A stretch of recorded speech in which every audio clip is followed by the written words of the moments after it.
Hello, good morning, friends. Today we will study the question number 4 of chapter number 1, exercise 1.1.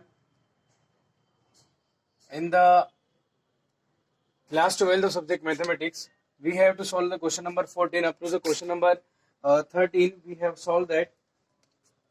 Up to the question number 12, we have solved 13. First, I am going to explain the question number 14. After that, I will explain the question number 13. See the question number 14. In the question number 14 it is given that let L be the set of all lines in a xy plane. यहाँ पर दिया गया है कि L जो है वो जितने भी लाइंस है जो कि xy प्लेन के अंदर है उसका एक सेट है और उसके अंदर रिलेशन आपका डिफाइन किया गया है R is such that it contains the ordered pair L1 L2 and L1 is parallel to L2. यहाँ पर रिलेशन आपका ये डिफाइन किया गया है. Show that R is an equivalence relation. हमको पहले R को इक्विवेलेंस रिलेशन प्रूव करना है. Find the set of all the lines related to the line y is equal to 2x plus 4. हमें उन सभी लाइंस का जो सेट है वो फाइंड करना है जो इससे इस लाइन से रिलेटेड है.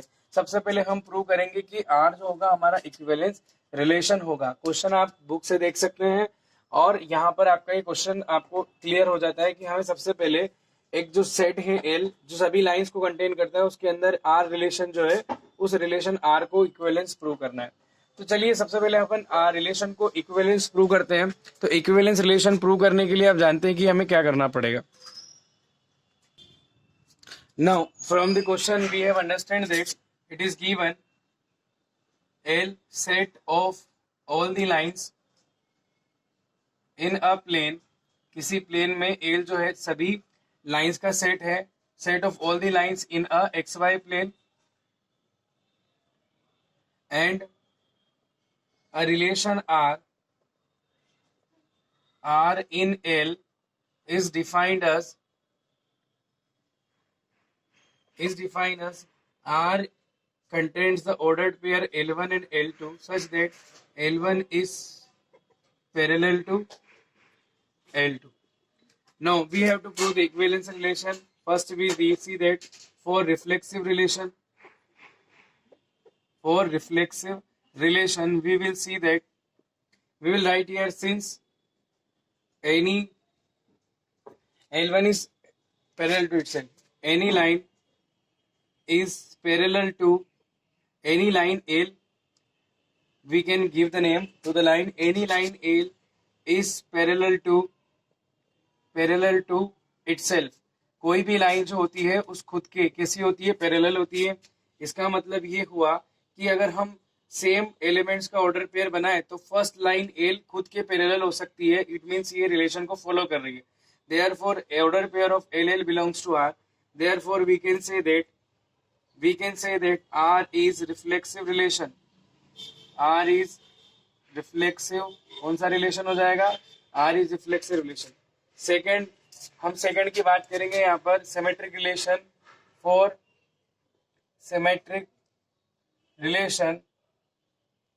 सिमेट्रिक रिलेशन में हम बात करेंगे let the ordered pair L1 L2 belongs to R.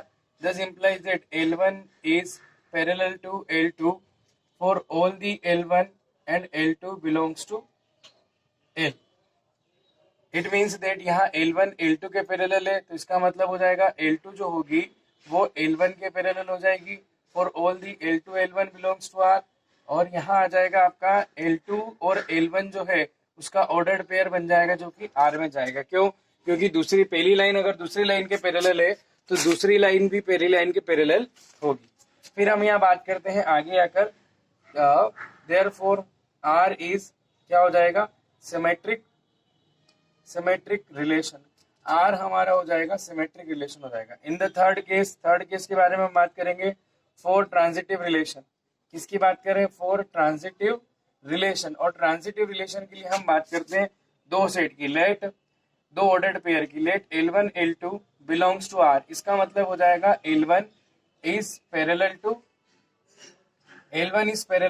L2. ये हो गया. फिर हम बात करते हैं एंड L2 और L3.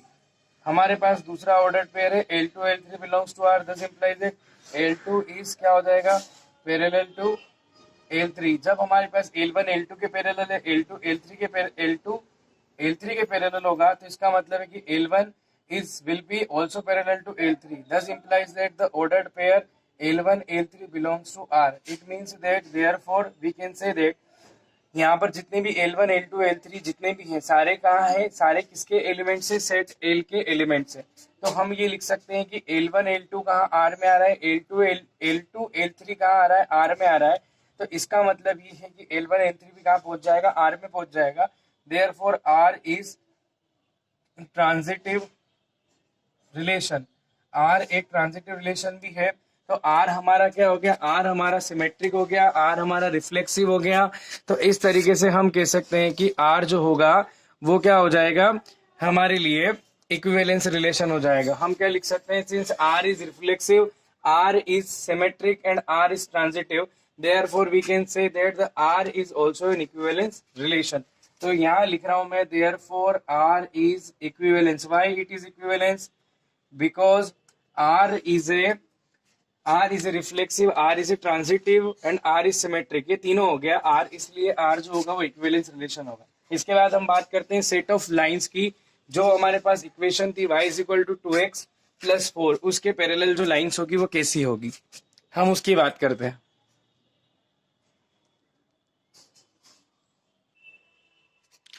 अब हमारे पास बात होगी सेट ऑफ, इसी में all the lines related to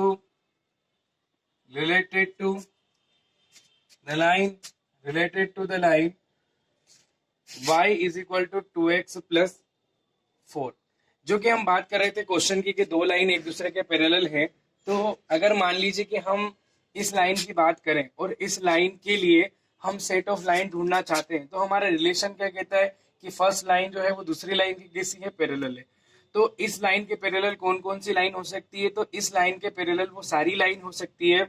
अब आप जानते हैं कि आपने पिछली क्लास में पढ़ रखा है कि पैरेलल लाइंस यानी कि पैरेलल लाइन वो होगी जिनका स्लोप सेम होगा। स्लोप आपको मालूम है कि ये y is equal to mx हमारे पास स्ट्रेट लाइन का स्लोप इंटरसेप्ट फॉर्म है, और स्लोप इंटरसेप्ट फॉर्म में हम जानते हैं कि वो सारी लाइन जो एक लाइन के पैरेलल होगी उनका स्लोप सेम रहेगा, बाकी उनका इंटरसेप्ट जो होगा जो एक्स एक्सिस पर वो कट करती है वो डिफरेंट हो जाएगा। मतलब जैसे मान लीजिए